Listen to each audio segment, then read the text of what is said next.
Berani, karakter penting bagi pertumbuhan dan perubahan hidup.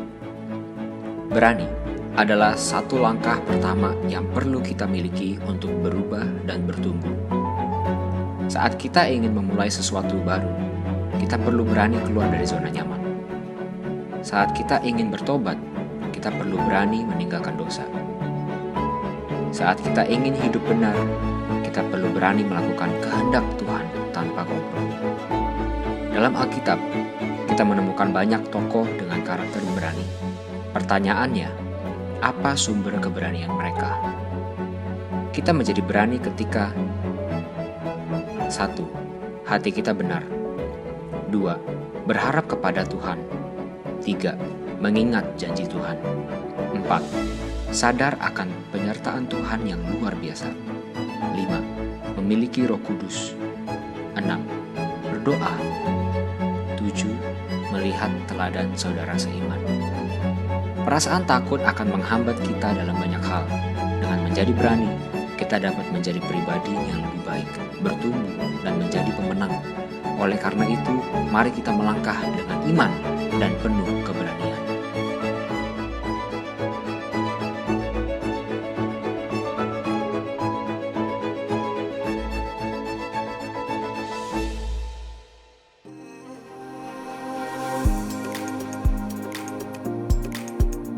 Selamat pagi saudara-saudari, selamat datang di Kebaktian Online GKDI Jakarta. Sebelum kita memulai kebaktian kita, akan ada beberapa pengumuman yang bisa kita perhatikan berikut ini.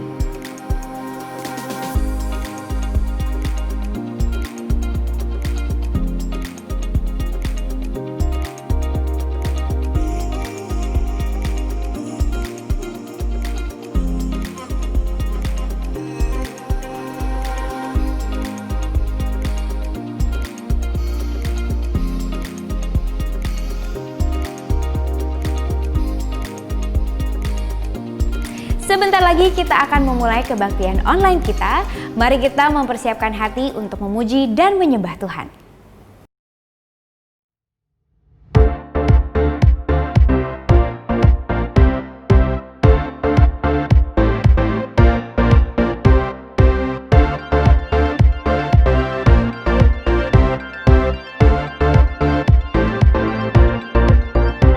Sometimes I feel that I could fight an army with just me and you, and there's no one could harm me. Oh, but sometimes I can feel a little shy. It's then I need to know that you are there. That's why I'm singing when I'm down, when I'm lonely, when I'm tired. I need you only when I'm down, when I'm lonely, when I need you, Lord.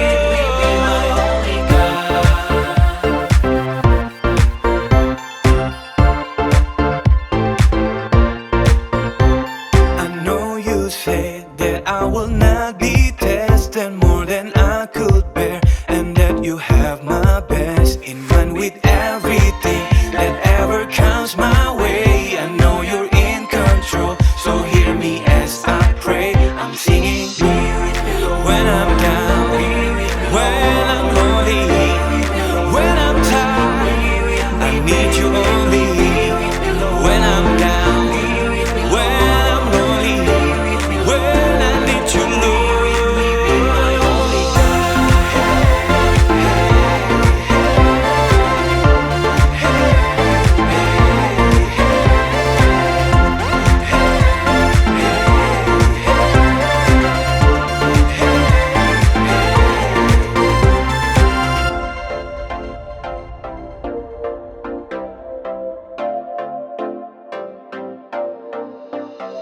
Now help me, Lord, to share what I've been given. Help me make a difference with this life I'm living. As I show my neighbor where true treasures stored, help me know you promised you'd be with me, Lord.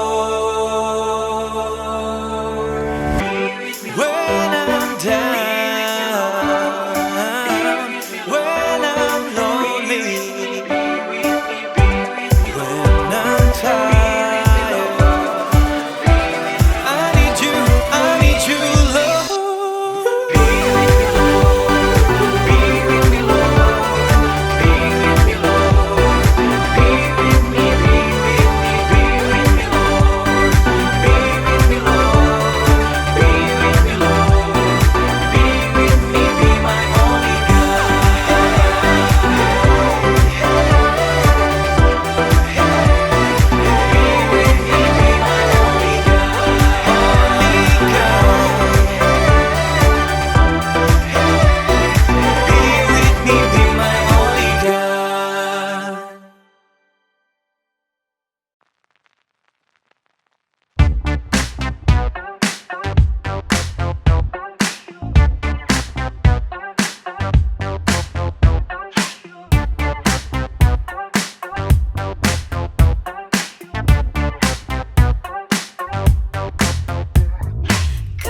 selamanya.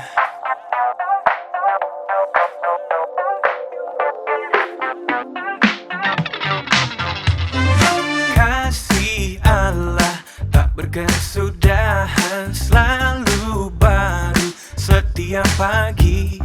Rahmatnya pun tak pernah berakhir seumur hidupku.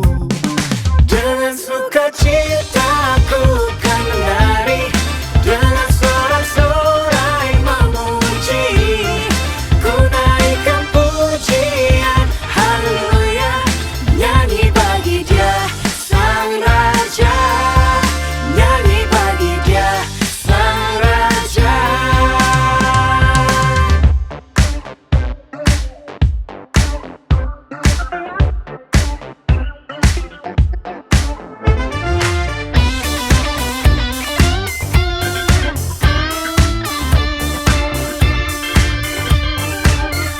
sukacitaku kan menari, Dengan sorak-sorai memuji, yeah. naikkan pujian, haleluya, Nyanyi bagi Dia Sang Raja, nyanyi bagi Dia Sang Raja. Dengan sukacitaku kan menari, dengan sorak-sorai memuji. Ku naikkan pujian, haleluya, nyanyi bagi Dia Sang Raja, nyanyi bagi Dia Sang Raja, nyanyi bagi Dia Sang Raja selamanya.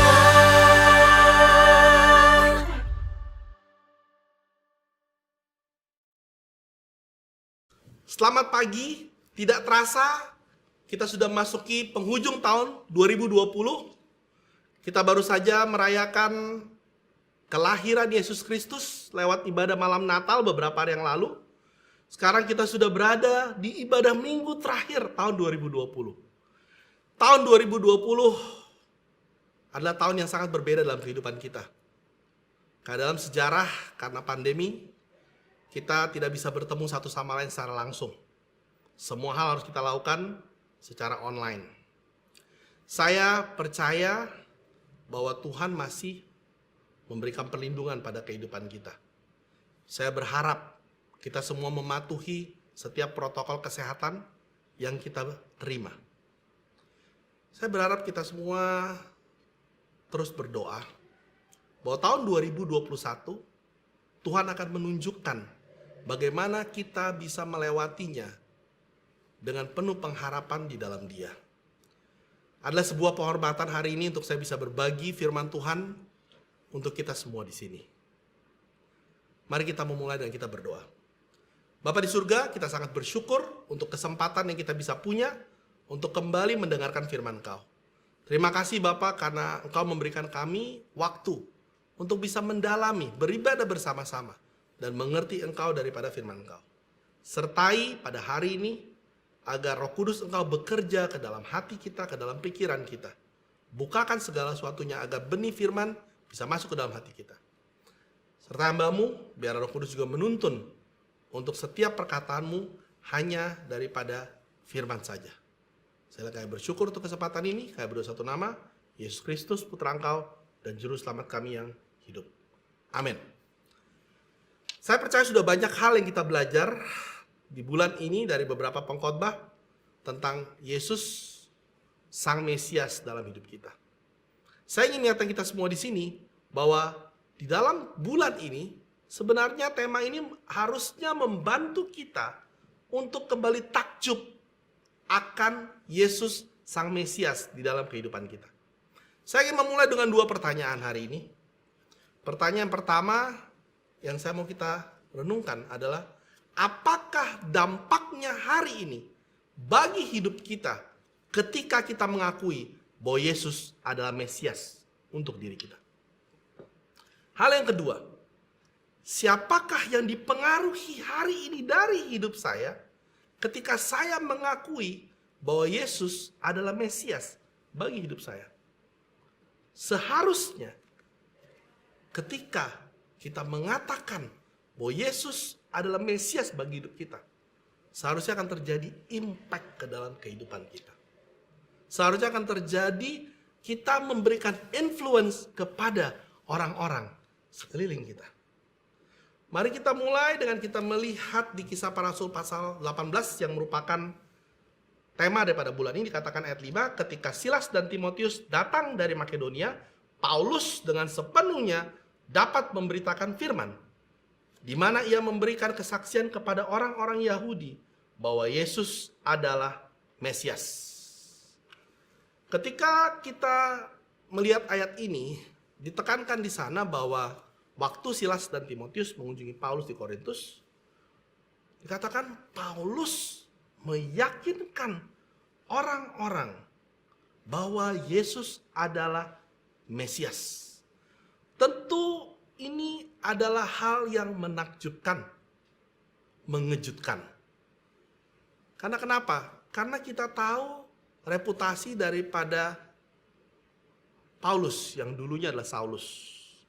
Kita tahu reputasi dia adalah seorang yang menganiaya pengikut Yesus. Tapi sekarang kita melihat dia sudah menjadi penyebar kabar baik bahwa Yesus adalah Mesias dalam kehidupannya. Apakah yang menyebabkan Saulus, sang penganiaya, berubah menjadi Paulus, sang pemberita baik bahwa Yesus adalah Mesias?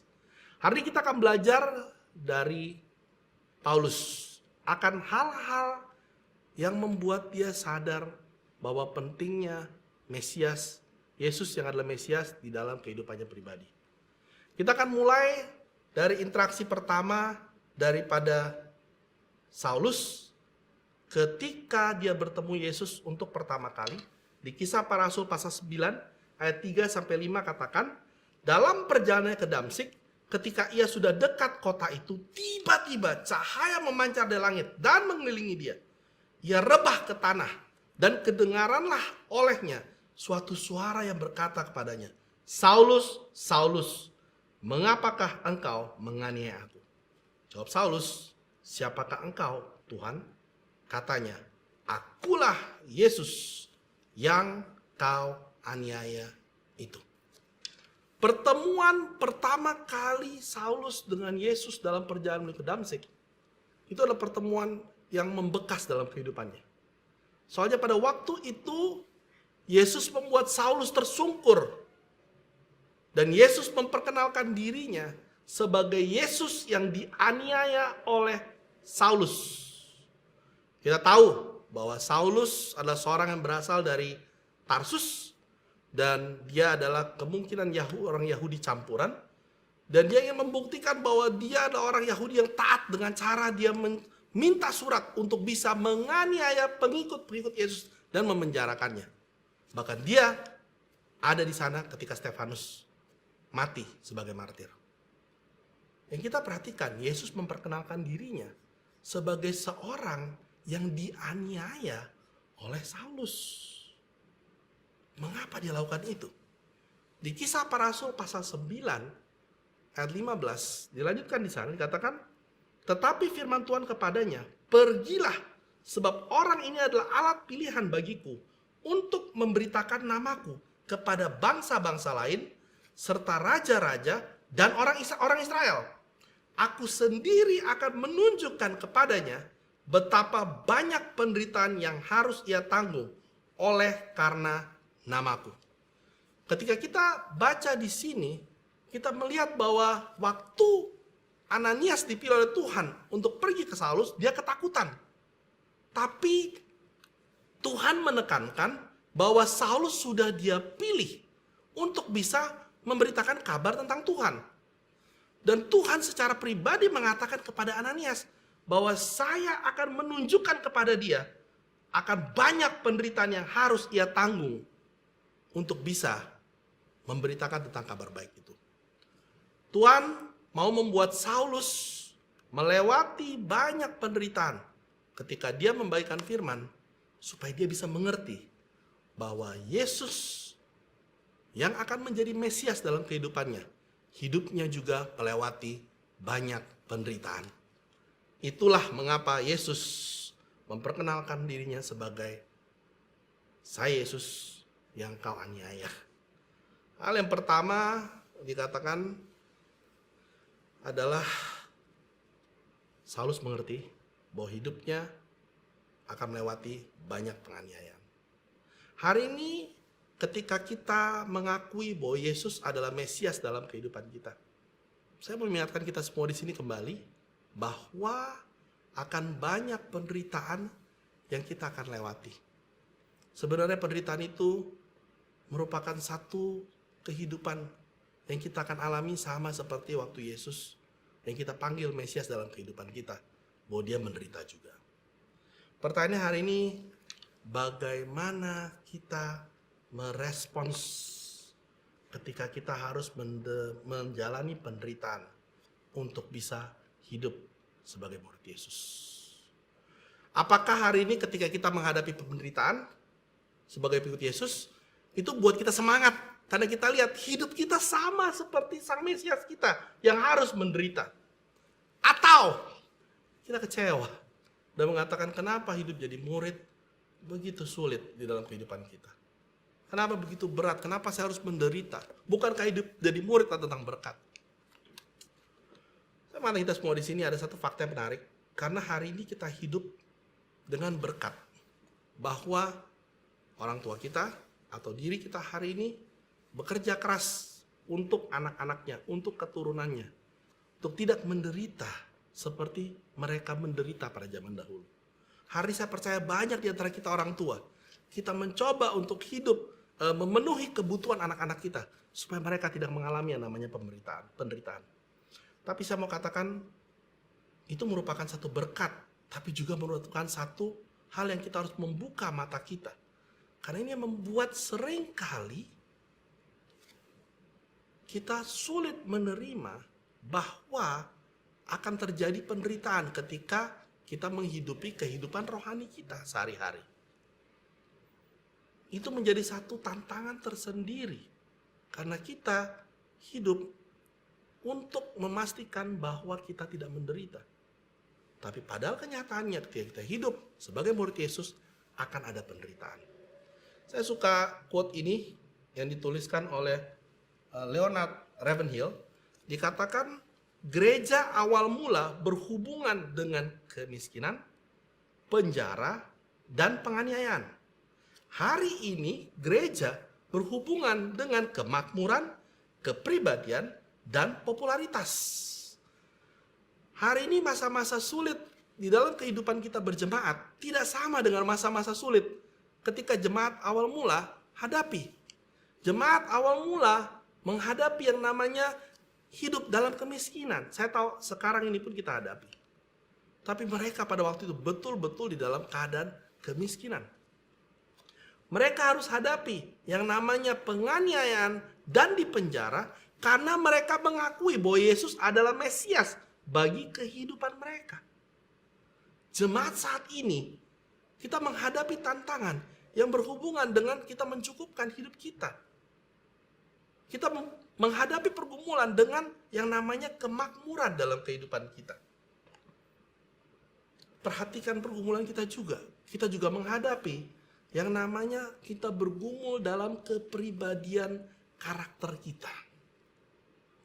Ada berapa di antara kita bergumul dengan popularitas yang artinya kita mau diterima oleh orang-orang dalam jemaat ataupun orang-orang di luar jemaat. Coba pikirkan baik-baik. Di masa pandemik ini, ada berapa di antara kita harus hadapi kesulitan yang dinamai kita harus menghemat di dalam hidup kita. Karena kita tahu masa ini masa sulit. Ada berapa di antara kita harus bekerja ekstra untuk kita bisa mendapatkan kecukupan bagi diri kita dan juga bagi keluarga kita atau anak-anak kita. Apalagi pergumulannya di pandemik ini kita nggak bisa bertemu langsung, jadi sepertinya nggak nyaman, sulit untuk kita dekat. Di masa pandemik ini juga kita bergumul karena kita nggak bisa keluar melakukan rutinitas yang membuat kita dulu merasa bahwa ini hal-hal yang nyaman kita lakukan untuk bisa hidup sehari-hari. Saya mau katakan, jangan coba perhatikan itu semua. bahwa pergumulan yang kita alami hari ini, kesulitan yang kita alami ini, sebenarnya berhubungan erat dengan kenyamanan. Kita memanggil pergumulan itu, penderitaan itu sebagai ketidaknyamanan sebenarnya. Inilah seringkali membuat kita sulit menerima bahwa hidup jadi murid itu ada penderitaan. Saya ulangi kembali. Tapi saya mau katakan, penderitaan yang hari ini kita alami itu berbeda. Tidak seperti jemaat mula-mula, di mana mereka perlu mencucurkan darah mereka untuk bisa hidup sebagai murid Yesus. Saya mau tanya sama kita semua di sini, apakah hari ini pergumulan yang dihadapi dalam hidup kita yang membuat kita tidak lagi mau berjuang untuk hidup sebagai murid Yesus, untuk hidup mengakui Yesus adalah Mesias dalam kehidupan kita? Sangat ironis ketika kita tidak nyaman, kita bergumul, kita tidak mau melanjutkan, padahal kita mengakui bahwa Yesus adalah Mesias di dalam kehidupan kita. Paulus menuliskan keinginan dia ketika dia berbicara tentang penderitaan. Di buku Filipi 3 ayat 10 dikatakan, yang ku kendaki ialah mengenal dia dan kuasa kebangkitannya dan persekutuan dalam penderitaannya, di mana aku menjadi serupa dengan dia di dalam kematiannya, supaya aku akhirnya beroleh kebangkitan dari antara orang mati. Paulus menuliskan bahwa keinginan dia ketika mengenal Tuhan adalah dia ingin mengerti bagaimana kuasa kebangkitan dan persekutuan yang dia perlu alami di dalam penderitaan dia dengan Yesus. Saya mau mengajak kita melihat bahwa Paulus mengajarkan bahwa penderitaan itu akan membuat kita melihat kepada kuasa kebangkitan. Dan kebangkitannya adalah kebangkitan Yesus. Penderitaan hari ini seharusnya membuat kita melihat pada kebangkitan yang akan terjadi dalam kehidupan kita. Karena kita punya Mesias yang sudah bangkit terlebih dahulu. Paulus menuliskan di setiap penutupan daripada buku, setiap pasal daripada buku 1 Tesalonika, dia menuliskan bahwa mereka perlu menantikan kedatangan kedua dari Yesus Sang Mesias. Itulah saya percaya membantu banyak murid-murid Yesus untuk bersetia ketika mereka mengalami banyak penganiayaan. Mereka membayangkan, memikirkan bagaimana Yesus akan datang kedua kali dan membangkitkan mereka. Membantu mereka untuk melewati pergumulan itu dari kehidupan mereka. Pertanyaan hari ini, apakah mata saya masih tertuju kepada pengharapan bahwa Yesus Sang Mesias dalam hidup kita akan membantu kita melewati penderitaan-penderitaan yang kita alami hari ini? Saya mengajak kita semua saudara-saudari, mari kita tujukan mata kita kepada kebangkitan Yesus. Saya menghargai banyak saudara-saudari yang hidupnya tidak mudah dalam masa pandemi ini. Tapi kamu terus berjuang. Saya mau mengencourage kita semua di sini bahwa Yesus sudah bangkit dan dia akan membangkitkan kita semua untuk melewati masa-masa sulit hidup kita. Saya mengajak semua saudara-saudari untuk menuju tahun 2020. Marilah kita mengambil waktu untuk menuliskan sejenak bagaimana Tuhan sudah membantu kita melewati setiap pergumulan kita. Yang sudah lewat ataupun yang masih terjadi. Kita fokus kepada bahwa kebangkitan itu bisa terjadi karena ada Yesus di setiap saat, di setiap momen kita melewati masa itu. Itu yang harusnya membuat kita kembali mempunyai rasa syukur kita dan mengembalikan pengharapan kita kepada Tuhan, Sang Mesias kita. Kita akan melanjutkan yang berikutnya, kita akan melihat, kita akan belajar dari Paulus tentang bagaimana dia melihat Yesus Sang Mesias penting dalam kehidupan dia. Kita akan melihat pembelaan Paulus di dalam Kisah Para Rasul pasal 22 ketika dia ditangkap di Yerusalem. Pada dasarnya di awal mula dia menceritakan kehidupan yang dulu. Dia berbicara tentang bagaimana dia menganiaya, memenjara pengikut Yesus. Dan di situ sebenarnya dia lakukan adalah mengakui dosa-dosa dia. Dan kalau kita lihat di Kisah Para Rasul pasal 22 ayat 14 dikatakan, lalu katanya, nenek moyang kita telah menetapkan engkau untuk mengetahui kehendaknya, untuk melihat yang benar, dan untuk mendengar suara yang keluar dari mulutnya. Paulus diyakinkan oleh Ananias, yang kita sudah tahu membantu dia, bahwa Tuhan telah menetapkan dia untuk bisa tahu kehendak Tuhan, melihat yang benar, dan ketiga, mendengarkan suara yang keluar dari Tuhan. Saudara-saudara dan teman-teman sekalian, bukankah hari ini kenapa kita dipilih oleh Tuhan? Untuk kita bisa tahu kehendak Tuhan, melihat yang benar, dan mendengarkan suara Tuhan yang kita baca tiap hari dari firman Tuhan. Diteruskan di ayat yang ke-15, dikatakan, sebab engkau harus menjadi saksinya terhadap semua orang tentang apa yang kau lihat dan yang kau dengar. Dan sekarang mengapa engkau masih ragu-ragu? Bangunlah, berilah dirimu dibaptis, dan dosa-dosamu disucikan sambil berseru kepada nama Tuhan. Tuhan ada tujuannya bahwa kita tahu itu semua supaya kita jadi saksi. Nah, Paulus mengerti pada waktu itu bahwa untuk dia bisa menjadi saksi, dia perlu melewati proses di mana dosa-dosa dia itu disucikan. Itulah yang membuat dia sadar dan membuat dia punya keyakinan bahwa Mesiaslah, Yesuslah yang bisa mengampuni dosa-dosa dia. Tuhan menunjukkan bahwa dia butuh Yesus sebagai Mesias untuk menghapuskan dosa-dosanya. Tapi yang kita belajar di sini adalah bahwa Paulus menyadari hidup dia adalah penuh dosa. Hidup dia adalah sebagai seorang pendosa. Hari ini saya mengingatkan kita semua di sini bahwa kita adalah pendosa.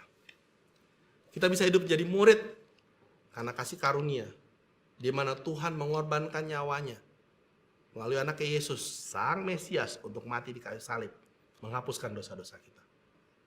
Inilah yang seharusnya membuat Yesus menjadi Mesias satu-satunya dalam hidup kita.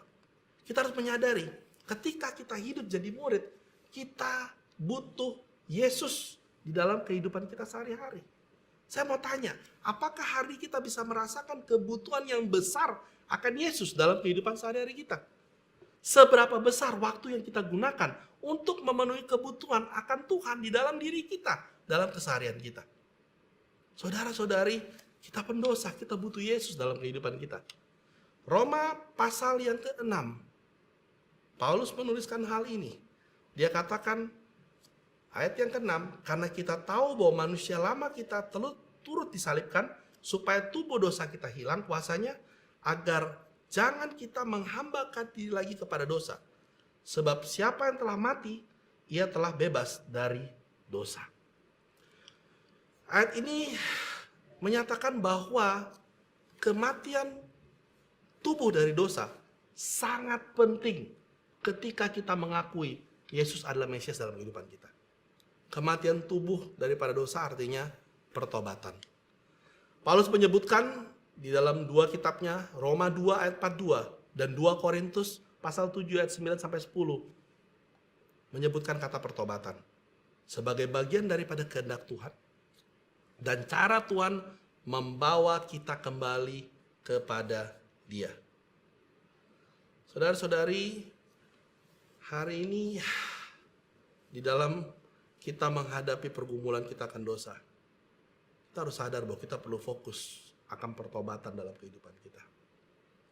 Kita harus fokus bahwa kehidupan kita dalam dosa itu harusnya membuat kita sadar betapa pentingnya kita perlu menjalankan pertobatan kita. Mungkin beberapa di antara kita berpikir seperti ini, kenapa bicara pertobatan lagi bro? Kan udah dibicarakan setiap khotbah. Saudara-saudari, saya mau ingatkan bahwa pertobatan itu menjadi bagian daripada kehidupan kita. Selama kita masih hidup di dalam daging kita, yang kecenderungannya melakukan dosa. Di quote ini dikatakan oleh J.C. Macaulay, dia bilang, pertobatan mungkin merupakan istilah lama, tetapi tidak ketinggalan zaman selama masih ada dosa. Saudara-saudari, saya mau ingatkan kita semua di sini, jangan pernah letih untuk fokus dan berbicara tentang pertobatan kita. Yang saya mau tanyakan hari ini, apakah kita masih fokus akan pertobatan dari dosa-dosa kita? Kapan terakhir kali kita bicara pertobatan, berbicara dosa-dosa kita kepada orang yang membantu kehidupan rohani kita? Tahun 2020 kita tahu banyak pergumulan. Kapan terakhir kali kita datang dan bicara tentang pertobatan kita dan dosa-dosa kita. Dosa apa yang hari ini sudah kita anggap ringan, kita berasa karena kita jadi murid kita bisa atasi. Dan kita tidak hati-hati dalam kehidupan kita. Itu dosa apa hari ini yang kita sudah biarkan terjadi dalam hidup kita hari ini sebagai seorang pengikut Tuhan.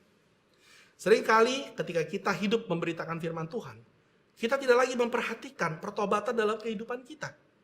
Kita fokus pada membantu orang, tapi kita fokus pada memastikan hidup kita bertobat sehari-harinya. Ini yang seringkali membuat pemberitaan kabar baik bahwa Yesus adalah Mesias tidak lagi powerful, tidak lagi ada kuasanya, karena tidak ada pertobatan di dalam kehidupan kita. Ketika Paulus bertobat, ada dua hal yang terjadi. Satu adalah orang-orang takut akan perbuatan masa lalunya. Mereka masih ingat siapa Saulus itu. Tapi saya mau katakan sama kita semua di sini, ada orang-orang yang sangat takjub akan pemberitaan dia pada saat itu, bahwa dia berani mengakui bahwa Yesus adalah Mesias bagi kehidupan dia. Saya mau tanya sama kita semua di sini hari ini, apakah hari ini kita masih takjub bagaimana Tuhan bekerja di dalam membantu kita untuk kita bisa bertobat dalam kehidupan kita? Atau hari ini kita beban sama Tuhan, kenapa Tuhan kok saya masih harus bertobat dalam hal ini?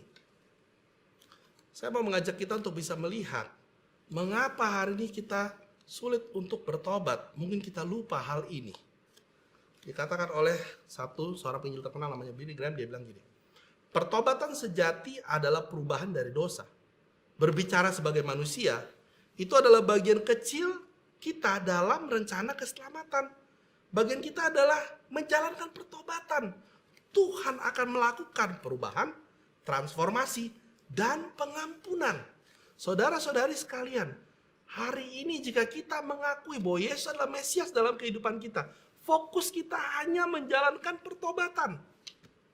Itulah bagian kita di dalam rencana keselamatan lewat Yesus Kristus yang merupakan Mesias bagi kehidupan kita. Saya mengajak kita semua di sini untuk menutup tahun dan mempersiapkan tahun 2021. Coba tuliskan kembali apa pertobatan yang Tuhan sudah bantu dalam kehidupan kita selama tahun 2020. Mungkin berapa di antara kita bilang, waduh setelah saya tulis ternyata gak banyak. Gak apa-apa, mari kita tuliskan di tahun 2021 apa pertobatan yang saya akan fokuskan di tahun 2021. Supaya kita semua di sini melihat bagaimana Tuhan membentuk diri kita untuk hidup kita bisa mirip seperti Yesus Sang Mesias kita. Saudara-saudari, saya ingin mengajak kita semua di sini untuk kita lakukan hal itu. Biarlah tahun 2021 menjadi tahun yang membuat kita mengalami perubahan dalam hidup kita. Hari ini kita sudah belajar dari Paulus. Seseorang yang dulu kita kenal bernama Saulus, penganiaya pengikut Yesus. Tapi kita lihat bahwa dia punya keyakinan dalam, menggebu-gebu untuk memberitakan kabar baik bahwa Yesus adalah Mesias bagi hidupnya. Apa yang kita belajar? Paulus mengerti bahwa dia butuh Yesus sebagai Mesias karena dia tahu dalam menjalankan itu dia akan menghadapi yang namanya penderitaan. Dia akan mengalami penderitaan untuk bisa memberitakan firman Tuhan. Sama seperti kita hari ini, ketika kita membagikan firman Tuhan, kita mengalami penderitaan. Ketika kita hidup benar, kita akan mengalami penderitaan. Tapi yang membantu dia ketika menghadapi penderitaan adalah ketika dia fokus pada kebangkitan Mesias. Yesus Kristus yang akan membantu kita untuk bangkit daripada semua penderitaan itu. Yang kedua, Paulus juga mengerti bahwa hidup dia akan ada dosa. Dan dia tahu bahwa itu yang dia lakukan dalam hidup dia. Dan dia mengerti hari ini bahwa Tuhan Yesuslah yang membuat dia bisa diampuni dosa-dosanya. Dan dia fokuskanlah kepada pertobatan dia. Saudara-saudari, saya mengajak kita semua di sini. Mari kita melihat kita adalah pendosa. Kita butuh fokus kepada pertobatan kita. Karena untuk itulah Yesus menghapuskan semua dosa-dosa kita. Marilah kita menghadapi tahun baru dengan penuh pengharapan. Karena kita punya Yesus sebagai Mesias kita. Mari kita menutupnya bersama-sama dengan berdoa. Bapa di surga, terima kasih untuk waktu ini. Kami bersyukur untuk kesempatan kami bisa bersama-sama mendengarkan firman Kau. Belajar dari Paulus, seorang yang menggebu-gebu membagikan firman Kau. Biarlah hari ini kami bisa melihat kembali ke dalam setiap penderitaan yang kami punya ketika kami hidup benar di hadapan Engkau. Biar itu bisa membuat kita sadar bahwa itulah yang membuat kita senantiasa fokus pada kebangkitan Engkau. Karena setiap kali kami mengalami penderitaan, kami butuh bangkit dan Engkau mengirimkan Yesus untuk kami bangkit. Kami juga belajar Bapak bahwa kita hidup kami ini penuh dengan dosa. Kami berdoa supaya kami bisa mengerti bahwa kami butuh fokus pada pertobatan kami. Untuk itulah Yesus datang sebagai Mesias menghapuskan dosa-dosa kami. Bagian kami hanyalah memastikan kami fokus pada pertobatan agar kami bisa bentuk untuk mirip seperti Engkau. Terima kasih untuk firman Engkau. Terima kasih untuk hari ini. Kami bersyukur. Dalam nama Yesus kami bersyukur. Amin. Sekali lagi saya ucapkan selamat tahun baru 2021. Tetap jaga protokol kesehatan. Tuhan melindungi dan menjaga kita. Amin.